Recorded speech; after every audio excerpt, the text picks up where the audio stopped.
بسم اللہ الرحمن الرحیم نحمدہ و نصلی علی رسولہ الکریم۔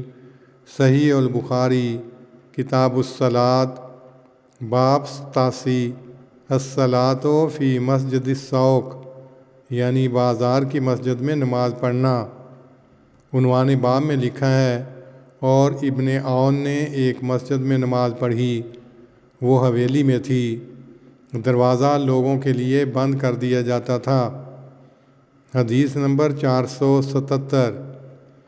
حضرت ابو ہریرہ رضی اللہ عنہ نے نبی صلی اللہ علیہ وسلم سے روایت کی، آپ نے فرمایا، باجماعت نماز 25 درجے بڑھ کر ہے اس کی اس نماز سے جو وہ اپنے گھر میں پڑھے، اور اس نماز سے جو بازار میں پڑھے، کیونکہ تم میں سے اگر کوئی جب وضو کرے اور اچھی طرح کرے اور مسجد میں آئے صرف نماز ہی کا ارادہ رکھتا ہو، تو جو قدم بھی وہ اٹھائے گا اللہ اس کی وجہ سے اس کا ایک ایک درجہ بلند کرتا اور اس کا ایک ایک گناہ اتارتا جائے گا، یہاں تک کہ وہ مسجد میں داخل ہو، اور جب مسجد کے اندر آ جائے تو وہ نماز میں ہوگا جب تک کہ نماز اسے روکے رکھے، جب تک وہ اپنی اس بیٹھنے کی جگہ میں رہے جس میں کہ وہ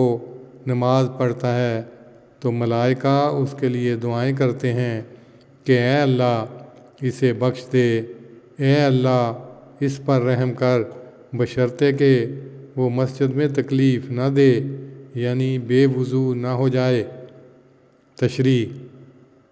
کرمانی رحمہ اللہ کا خیال ہے کہ یہ باب اس لیے قائم کیا گیا ہے کہ حنفی ایسے گھر میں مسجد بنانا جائز نہیں سمجھتے جہاں لوگ نہ پہنچ سکتے ہوں۔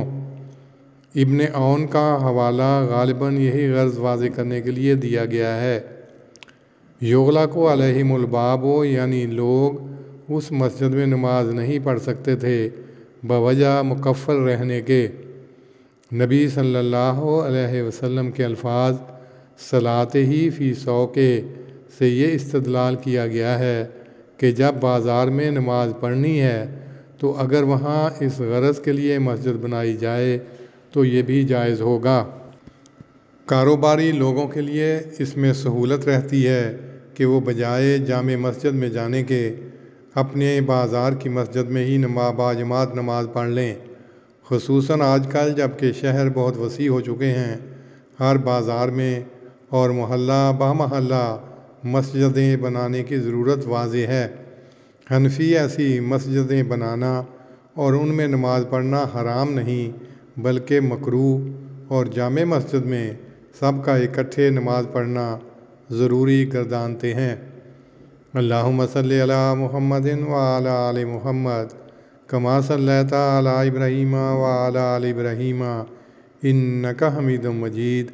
اللہم بارک علی محمد وعلی آل محمد کما بارکت علی ابراہیم وعلی آل ابراہیم انک حمید مجید۔